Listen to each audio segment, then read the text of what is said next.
Welkom by hierdie leereenheid oor politieke deelname in autoritaire state. Ons sal ondersoek hoe hierdie regimes burgerbetrokkenheid beheer en beperk. Politieke deelname in autoritaire state word tipies beperk en beheer deur die heersende regime. Geleenthede vir betrokkenheid word dikwels beperk en gemonitor. Verkiesings in autoritaire state indien gehou, word dikwels getuig of gemanipuleer om te verseker dat die regerende party se oorwinning. Vryheid van spraak, vergadering en die pers word swaar beperk om meningsverskil in autoritaire regimes te voorkom. Uitgebreide staatsbewaking en monitering van politieke aktiwiteite skrik burgers af om aan opposisieaktiwiteite deel te neem. Autoritaire regimes mag opposisieleiers en intellektuele koopteer om 'n fasade van inklusiwiteit te skep terwyl beheer behoue bly.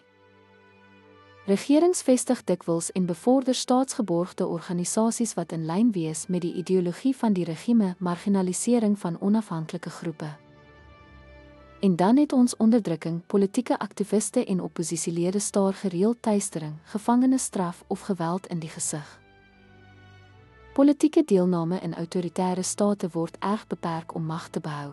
Formele strukture mag bestaan, maar hulle is oppervlakkig en streng gereguleer. Dankie vir die aandag.